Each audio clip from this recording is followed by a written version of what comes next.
firstly, can we have a huge round of applause for the organizers, for the faculty, for everybody who's made this event come together.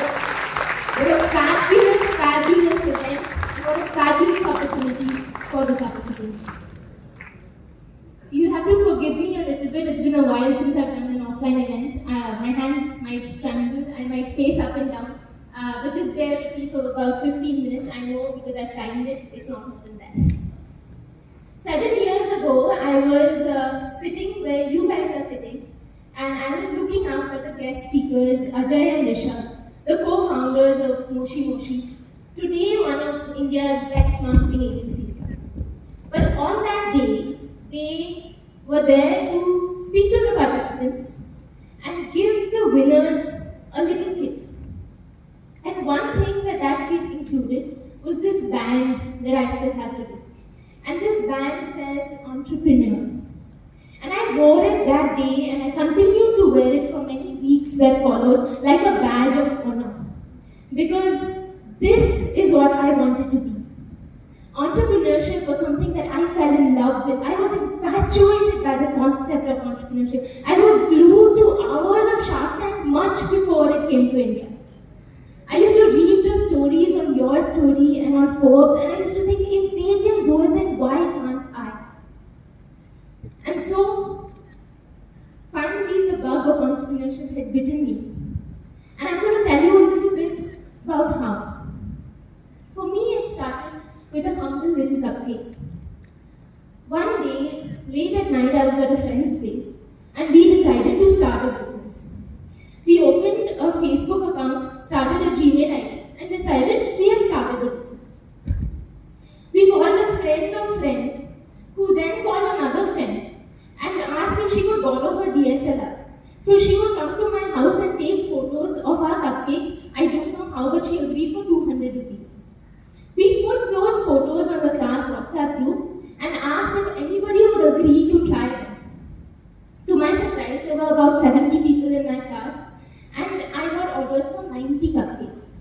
I was of course overwhelmed, but I worked overnight because I had committed, and I baked them. I went in the BMTC bus, carrying all the luggage with me, got off at Delhi Circle, ran to the main gate and to Block 2, right before the guard almost shut the door, but I got in and started supplying them inside the classroom. I did this a couple of times. I would pass those little cupcakes, do the frosting under the desk in the 5-10 minutes break that we would get between periods. And inevitably, somebody was to find out. And one of the professors, and she was walking down the aisle, and she saw instead of books that my desk was filled with cupcakes and piping bags and frosting and sprinkles. And she was like, Megna, what is going on? And so I sheepishly stood up, I apologized, I said, you know what, I won't do it again, I'm really sorry. And to my surprise, one of my classmates stood up and he said, why not? There are people who promote all kinds of things in colleges, and so why can't she? And so another professor connected me to one of the shops I'd gone in, and I started supplying over there. One thing led to another, and we did business plan competitions, much like the one that we have today. And we created marketing strategies and HR policies and financial forecasts, and we even won some of them. And that's when we found out the secret. And the secret was that we could actually build a company selling cupcakes. How cool would that be? And so when I was invited to this event, I thought, apart from the story, what can I share with you? I looked up different things. I said, I just didn't feel inspired, so I did what I usually do when I don't know what to do. And at the dinner table with my parents, I said, looked at my father and I said, Papa, I don't know what I'm going to say on Monday. And he said, why don't you talk about the last 4 years of what you have built? Why don't you tell them about the company that you built and your achievements? And to give you some context over here, I'm the CEO and founder of an online bakery called Dreamer. We've served thousands of clients across the country and in Bangalore. We've served hundreds of corporate clients. These are all pictures from college. That's my brand. Next. Thank you. That's it.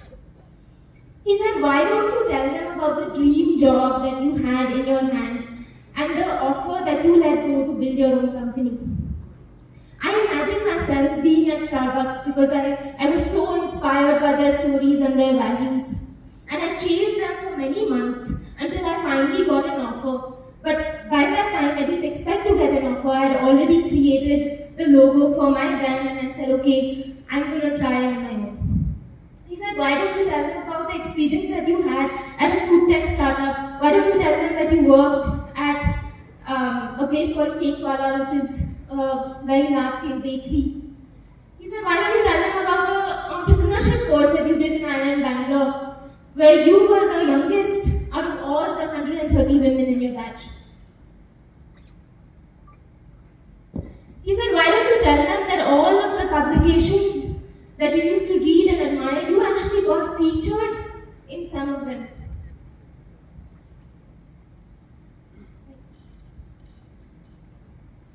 And I just felt like I could stress upon all of these things. But as he spoke and he said, talk about your challenges, talk about your setbacks, talk about your story, it just clicked. And I realized that I was looking for inspiration outside, but my biggest inspirations were sitting on the dinner table, my mom and dad. And so today I'm going to tell you 3 of the things that I learned from them that helped me the most in life and in business.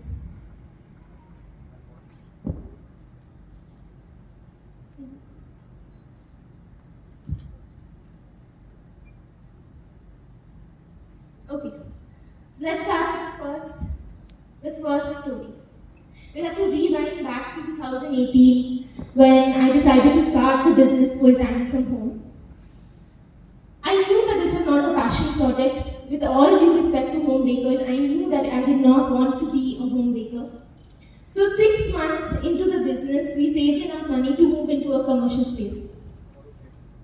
Things were going quite well. We were growing, we were hiring people. And by 2019, we realized that somebody in the premises had a problem with us. We were being continuously harassed. Outside our doorstep would be broken bottles of alcohol. We would have our signboard turned upside down multiple times. Our electricity would be cut, literally with scissors. The wires would be cut off.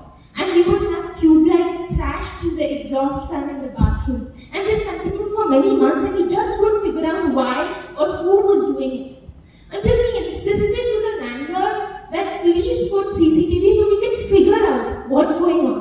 And when we did, we realized it was a caretaker of the building. And so we said enough is enough. By God's grace, the business was growing and we said we will go to a bigger, better place. And by the end of 2019, we started looking for a bigger, better place. We found a beautiful space that was 3 times the size of that current kitchen. This photo is from the current kitchen. And then by 2020, when we decided to invest in the bigger kitchen, I was scared. Because all of our savings from 2018 and 19 were going to go into building this kitchen. And so I did what you know I do. I went to the dinner table and I said, Papa, I'm scared. I don't know if investing all of our savings is going to be worth the risk. And he said, Megna, fortune favors the bold. And so with that confidence, I slept at night with dreams that there will be lines outside the building on our launch day. We sent invitations to bloggers and journalists and all our friends, and we really hyped it up for all the months to come. But the month was March of 2020. Everybody knows what happened in March 2020. Within 2 weeks of us moving there was something going wrong. We said, okay, let's postpone this by a week, and then it got postponed indefinitely. Instead of having the best time for the business, we had the worst.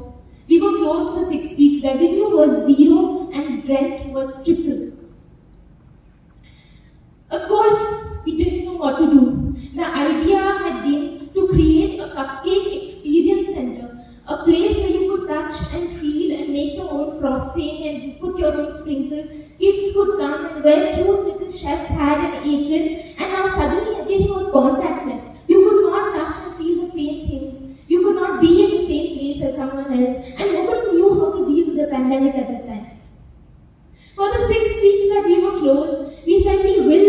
our employees because they have been with us when times were tough.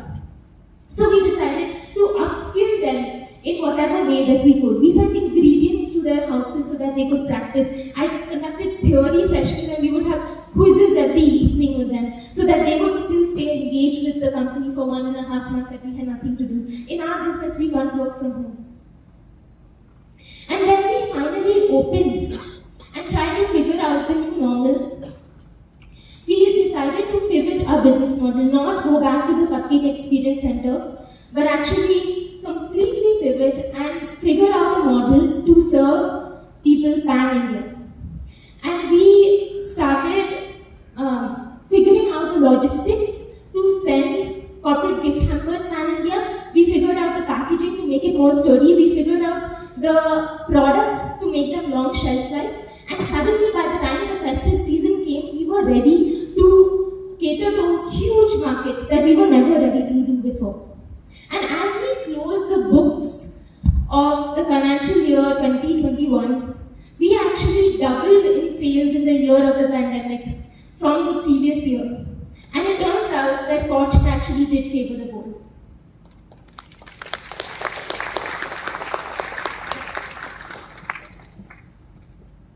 The second lesson is a lesson that my mother taught me. And she said, Megna, if you don't ask, the answer will always be no. In an event similar to this 5-6 years ago that I was attending at IIM Bangalore, one person was on stage. He was a CEO and founder of a company that I hadn't heard of at the time. But I was intrigued by his story. So on the last slide, he put his email ID and I wrote it down in my notes. And I had no reason to reach out to him for so many years, 3-4 years. I knew that his email ID was in my notes, but I never reached out. I didn't have a reason. And last year, it so happened that his company became a unicorn. And I wrote to him, and I asked if he would mentor me. And he spoke to me for an hour and gave me the guidance and confidence I needed. I read a book on Dunkin' Donuts, and I was so moved after I read that book that I wrote to Robert Rosenberg, the ex-CEO, worth maybe a few $1 million, if not more. And he replied to me on LinkedIn. And I couldn't believe it. You will not believe the number of people who will reply to you if you just ask. You have to realize that you have to get over the fear of rejection and just ask for help. You don't know who is sitting beside you and who is going to be where a couple of years down the line. When I was in Iran 7 years ago, and I ran it with a friend of mine, his name was Aman. Today he's a venture capitalist and I'm an entrepreneur. How helpful do you think that friendship is?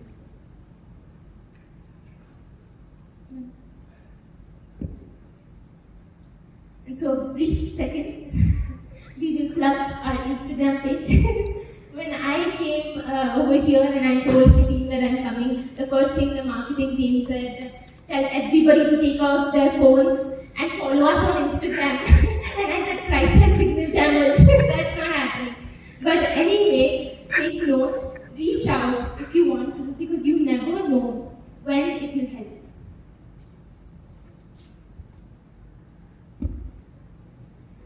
So we come to the third lesson, and if ever there was a golden rule for entrepreneurship, I really think that this should be it.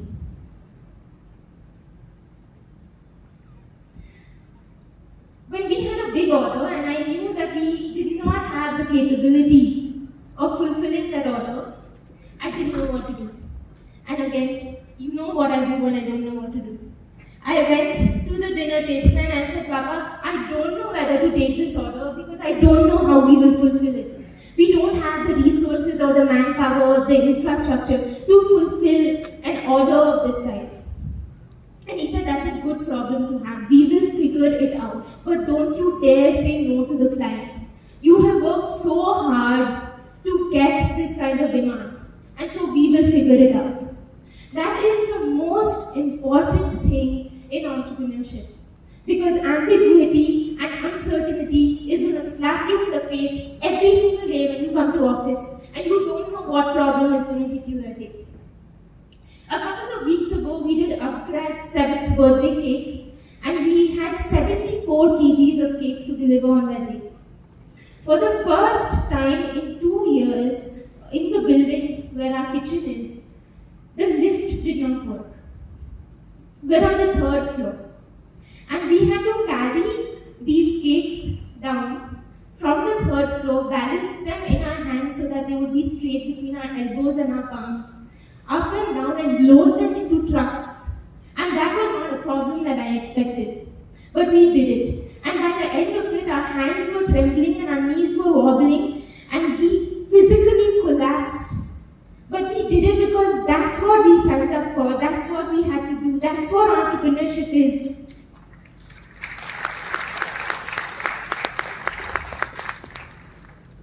We signed up for this adventure. And the thing is, sometimes you don't have faith in yourself. Sometimes you lean on other people for faith in you.